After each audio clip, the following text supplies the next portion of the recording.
Okay, this is WCR. I'm Susan Vickers, and it's still live day, even though James isn't here. He's having a fabulous time. He has messaged, so I know he's listening, so hope you're having a great time, James.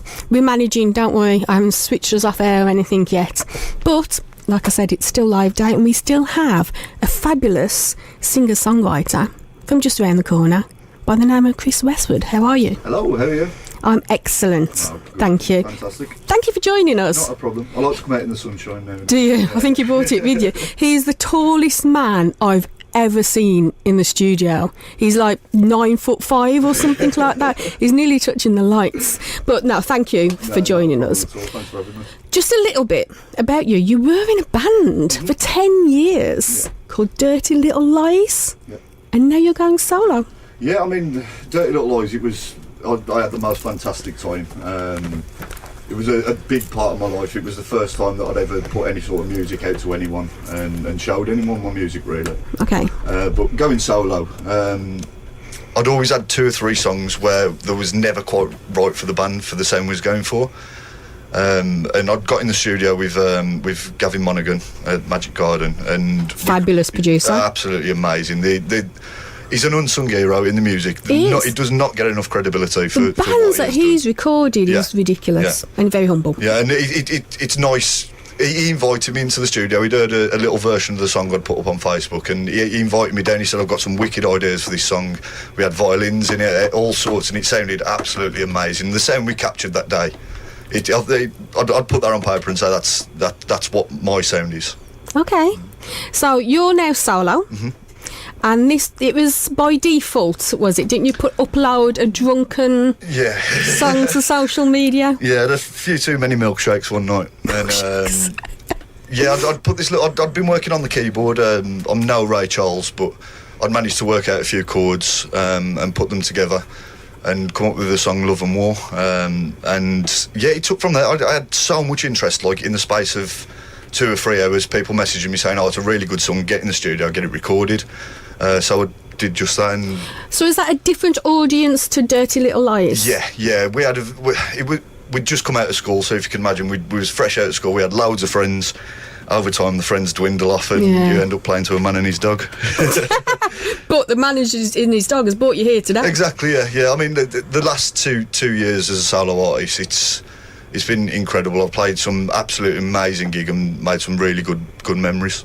Did you play guitar in your band? I did, yeah. I was a singer-songwriter. Towards the end, I'd started to put the guitar down and bust out a few dance moves and whatnot. You turned into Bruno Mars. We had no routines. I'd bust out a moonwalk now and again. But So you released a single, Love and War. Yep. How did that go down? It was good. I never really had the expectation of it to sort of blow up and become a superstar. But yeah, any recognition was good. For people to turn around and say, look, that is a really well-written song. That is what means the most to me. I think getting the nod from your peers, and when people sort of tap you on the back and say, you know what, you've done a sterling job on that. That's what it does. It sounds really corny and cliche, but it warms the soul, doesn't it? It does. And we are in Wolverhampton. You are a Wolves supporter, and they paid you a fabulous compliment, didn't they? They did. I'd like I said, recorded Love and War, and I'd sent it in to Jason, who's a presenter on one of the WCR shows. Jason Forrest. Indeed, just plugging in there. Yeah, big up. And he'd had a listen to the song, and as far as I was aware, he liked what he heard, and he'd messaged my record label, Strawberry Moon, and he'd said that he was going to put it on at this Wolves promotion party, and I was like, that is unreal. There's going to be 30,000 people hearing my song. Then a couple of days later, I'd got a message. I think it was like the day before the actual gig, and the manager of the record label got in touch, and he'd sort of said, we've had a call up, they actually want you to play the song live. They want you to open the day. So as you can imagine, open the day. So for a Wolves fan, wasn't there like 80,000 people there? There was 37,000 in West Park, and a further 80,000 in the city centre watching it on screens. And I mean, no pressure. To walk out on. I'm numb to it. I'm completely numb. I can't tell you what I felt at that time, walking out on the stage and just seeing a mass of people. And I did I.O. Silver Lining with the Wolverhampton hashtag in there, and to have 30,000 people sing that back to you, It's mind blowing, absolutely mind blowing. I can imagine. Did you have a wolf's top on? I didn't know. I think I'd wrapped a scarf around my guitar strap. They could have given you one. I did think that, but walking off stage, the first person to acknowledge it was Tito Jackson from the Jackson Just 5. Tito. I was sort of looking at him, and I used to watch you when I was a kid. I used to imitate your dance moves and things like that. And then, it was mind-blowing, completely mind-blowing. And Gary Stringer. And Gary Stringer was there, yeah. Well, I had a bit of an unfortunate event with Gary Stringer. Oh, no. Just after I'd come off stage, actually, there was a guy there with long hair and a beard, and I thought, that's Gary Stringer. So I took up my mobile phone and I said, yeah, with the lead singer of Reef. And I could see him, I could sort of feel his eyes burning in the back of my head. And I'd stopped the video, and he said, I'm not in Reef. He was a completely different bloke. And I wish the world would have swallowed me at that point. Did you get one with Gary? I did get one with Gary, yeah. We had a beer after as well. And he's a massive Wolves fan, isn't he? He is. And I was quite surprised that the lead singer of Led Zeppelin weren't there, Robert Plant, because he was, I think he had prior arrangements or something like that. That was prior arrangements. Yeah. Okay, but you are solo now. I am. Has your writing style changed from being solo to being in a band? Yeah, I think with the band it was all boisterous lad guitar music, and that's the sort of image that we went for. I find myself being a bit more naive when I'm writing as a solo artist. I find, naivety and childlike thoughts. Really? Yeah, it's really strange. Like, without trying to sound too clever or anything like that, it is something that just comes. It's not a process where you think about writing a song or you go in trying to think about writing a song. It just sort of happens. You can sit there. I can be sitting. You can't force it, can you? No, and it'll just come. And I'll have weeks and weeks where nothing comes, and then something will hit me like a bus, and there'll be 4 or 5 more tunes there. Okay, so what's coming up next for you? Have you got plans for EPs? Yeah, I mean, at the minute, I've been sitting on a body of songs. There's about 12 songs which I want to take forward, which are ones I've used with bands in the past but never sort of released. Okay. So I've been in the studio with a band from Birmingham called the Mojo Filters. Okay. And we've been working with them just to try and develop a sound and see where we're going from. But there's nothing concrete. I'm not sort of saying, I'm in this band now. I just want to get back into the studio, get back doing what I think I do best. Okay, who influences you musically? I'm a massive Beatles fan. Always have been. Bit controversial at the minute. Michael Jackson. Michael Jackson's always been someone I've listened to. Not so much took influence other than the dance moves. Yeah. But yeah, Beatles, Paolo Nutini. Paolo Nutini, I think he was so underrated. Yeah. I've heard there is a new album coming out. Yeah. That's not an exclusive, and I'm not trying to jump on any bandwagon or anything like that. Yeah. What have you got coming up? Got any festivals, any gigs coming up? Not at the minute. I sort of took a hiatus. Just to get your song right. Yeah, I spent the last 12 months playing a lot of pub gigs. Travelling around on my own, and it sort of gets like a hard day's night after a while. Travelling Beatles reference there. Travelling to the back end of Stoke on your own and having to lump your gear out. I just need a roadie. I think that's all it is. Yeah, you do. Or groupie. They can double up. Just a roadie would do. Yeah. Okay, so you're going to show us some of your new stuff. Yeah. I'll hand everything over to you. This is Chris Westwood. Thank you. The first song I'm going to play, it's called Bottom of the Bottle.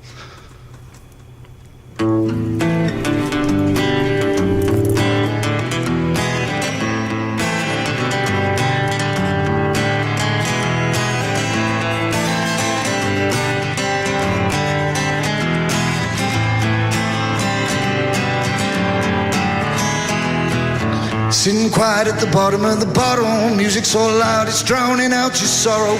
Kick back and you try to relax, there's too much going on. Out of the blue, you saw red, reconsidered all the words you said, and you close your eyes, hope and you pray, yeah.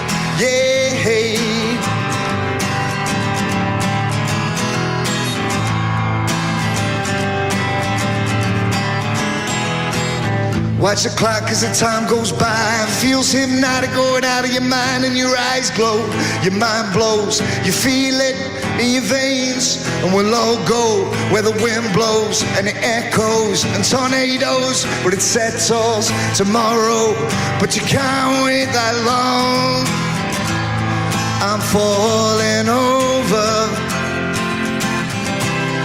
I can't quite seem to keep my feet on the ground. I'm rolling over in excitement for it. When you're feeling hypnotic, try to make a rubber but you make a wave, and you try to relive all of your glory days, but it's not the same. Yourself to blame. We all see it but you follow the people that lead you to nowhere. You wake up in a room that you once knew. I'm falling over. I can't quite seem to keep my feet on the ground. I'm rolling over in excitement for it. When you're feeling hypnotic, I'm rolling over. I can't quite seem to keep my feet on the ground. I'm rolling over in excitement for it.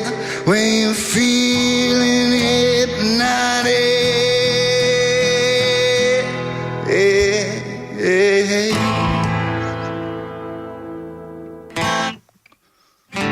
Cheers, thank you. The next song I'm going to play, it's a cover. I'm sure you all know it. It's called Stand By Me.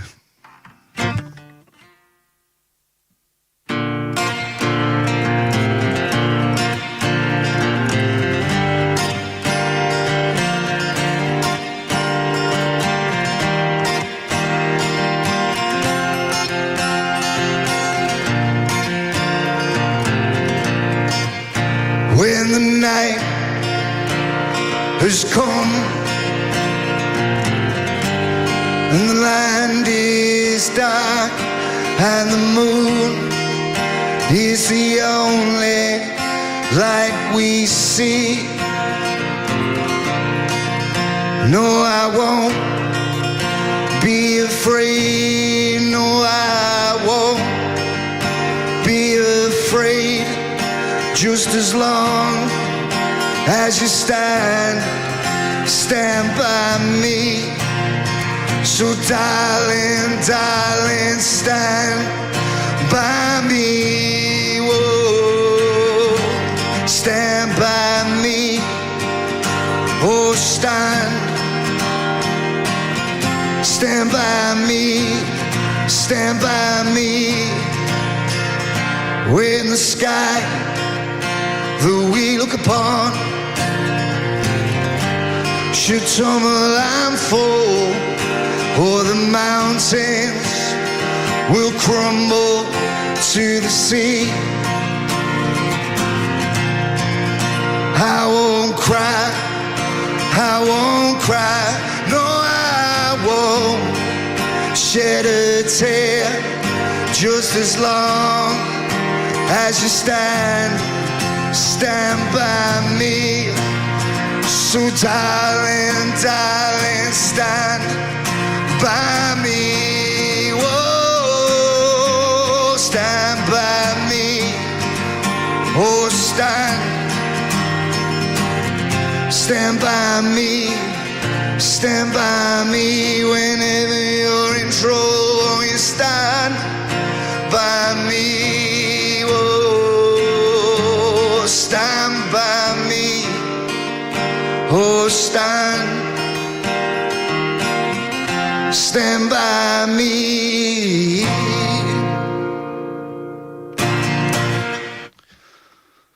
The last song I'm going to play, it's the single I recorded with Strawberry Moon Records.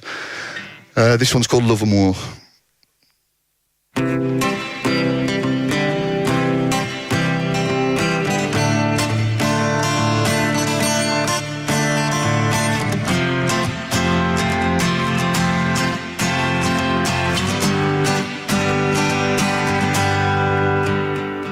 I'm sorry, but I think I'm gonna have to go now.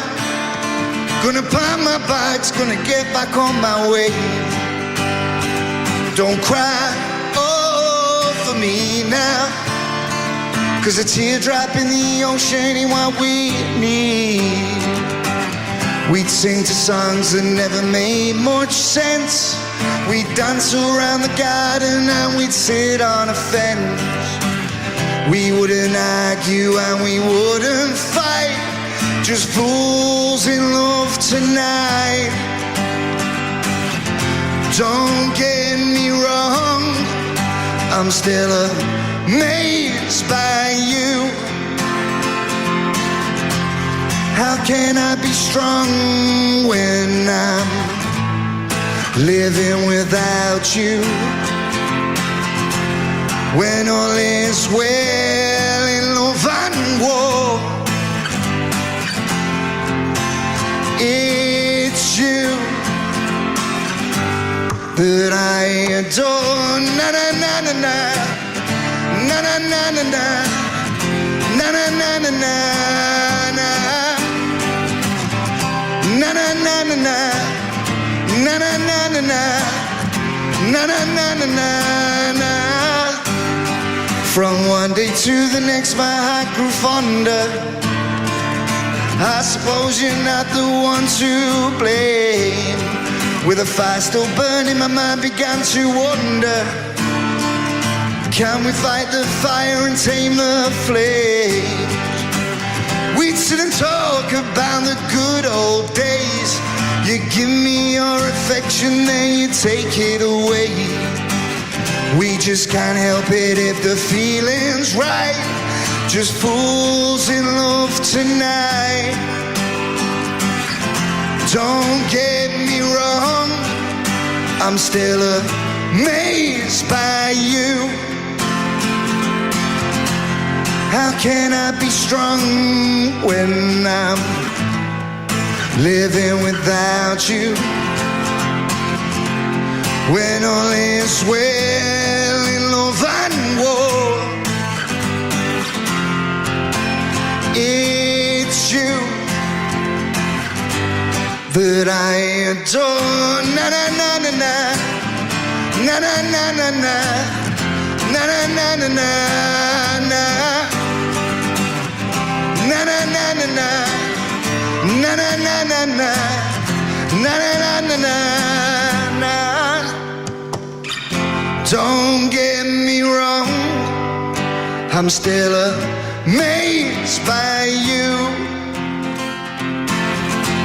How can I be strong when I'm living without you? When all is well in love and war, it's you that I adore. Chris Westwood. Your voice, Chris, you've got that gravel that would marry itself beautifully with Gary Stringer. Oh, thank you. I'll take that as a compliment. It is a compliment. He's got a beautiful, I think he's got a real soulful tone, myself. I told him that I met him not so long ago when he was at the Robin 2, and he's such a nice guy as well, so that is a compliment. With that in mind, who would be your ultimate duet? Who would you like to That's a good question. That's a very good question. Thanks. Ultimate duet. Male or female? I think Alex Turner at the Arctic Monkeys, I'd like to give him a run for his money. A run for his money, okay? That sounds really bad. Okay, so that was Love and War. Yeah. So that's out. Mm-hmm. People can buy that now, download it. Yeah, it's everywhere where you'd expect to find it. Spotify, iTunes. So how can people keep in touch with everything that you're doing with Chris Westwood? Just drop me a message on Facebook. I'll talk to anyone. Oh, okay, what's your Facebook? It's Chris Westwood X, I think. Oh, a kiss on the end. A kiss or an X. Okay. Okay, and you're on all the usual iTunes, Deezer. Yeah. You'll find me everywhere. Okay, well, thank you for coming in. No, not a problem. Thank you for having me. I appreciate it. That was Mr. Chris Westwood. Check him out. You won't regret it. Thanks later.